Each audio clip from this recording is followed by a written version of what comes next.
line on platform 1 goes to City Circle.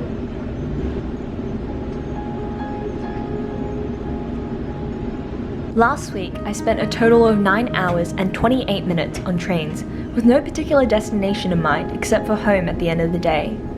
Why? Good question. There's something about train travel, unlike buses and cars, that I find particularly relaxing and provokes a sense of nostalgia, and I wanted to see what it would be like to spend a whole day on trains without a specific destination so that I could really appreciate and understand the journey as its own entity. Step 1, however, was to travel from my home to Central Station, where I would catch the first train I could realistically make it in time for. So I've just arrived at Central Station and I'm looking at the board of platforms here, and the one that I can realistically make is this one in 2 minutes. So we're gonna try and make this one, which is the airport line.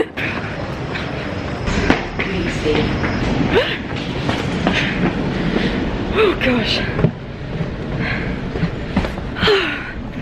We made it, guys.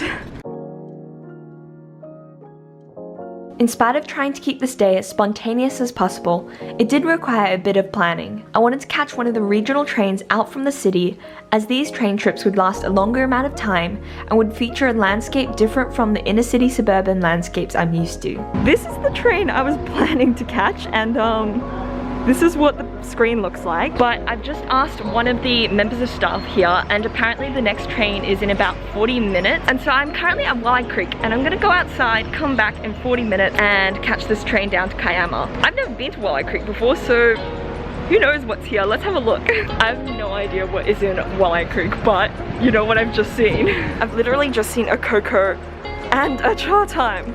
Like, I think this is my new dream place, honestly. Like 2 bubble tea shops right next to each other. Oh my gosh, there's another one over there as well. This is just like bubble tea heaven. Guys, it's another bubble tea shop. Like literally, I've walked like 3 minutes, not even 3 minutes, like 2 minutes away from the station, and there've been 2 bubble tea shops. Like, this is genuinely my heaven. So I've just had a look at the map, Google Maps that is, and I mean, it's kind of silly because this train station is called Walleye Creek. It's actually called Walleye Creek for a reason, because there's a river nearby. So I'm gonna try and find this river, and I don't know, I'm excited. I love being in a new place and not knowing what there is here and trying to find a river. Guys, this is so nice. What the heck?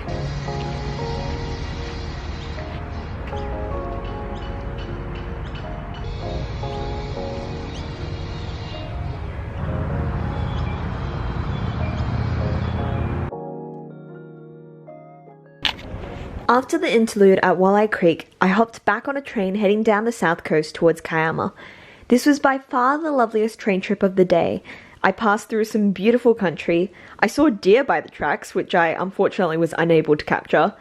And of course, I passed by some idyllic beaches. Being on the top floor of this train, it was also interesting to be able to peek into people's backyards and let my thoughts wander into what life would be like to live in a smaller town, letting my assumptions of a quieter, more carefree life take over my imagination. I won't let you out my sight. Then I would have no life, and someone else would find your you. I've made it to Kiama, and the weather is lovely here.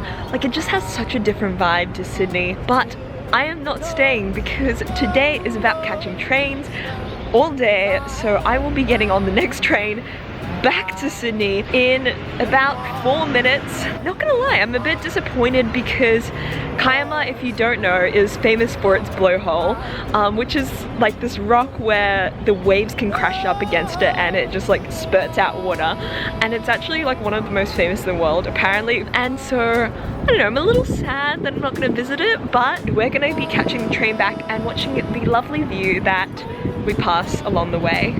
Also, this station is just really cool. I love stations that still have like some of the old train station memorabilia. If you ask real nice, well, I'm a struggling alcoholic. I I keep trying. After my trip back from Kiama to Sydney, I spent the next 5.5 hours catching another 8 trains around Sydney. As the day progressed, constantly staying seated did start to make me slightly restless, and I did grow a bit tired of the suburban views. A lot of the afternoon was spent reading the novel Big Little Lies, which I became completely engrossed in. So I am at Glenfield, and I am on my way to Blacktown next.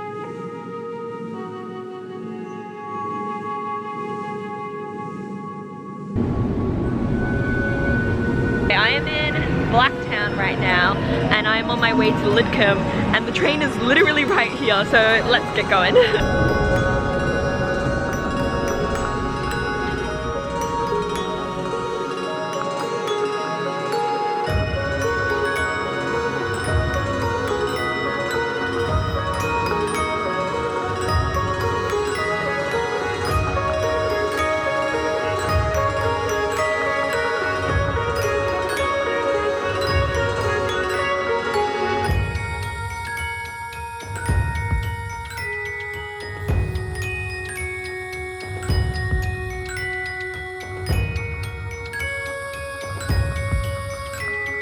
I'm at Central Station. It is currently 7:05 p.m. and I'm about to catch my final train home.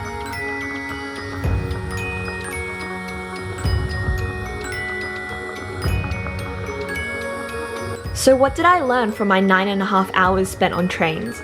I suppose I learned that in spite of my romanticization of train travel, like most things, riding on trains was relaxing, interesting, and enjoyable, but also did grow tiresome, and at the end of the day, there was nothing quite like the idea of returning home.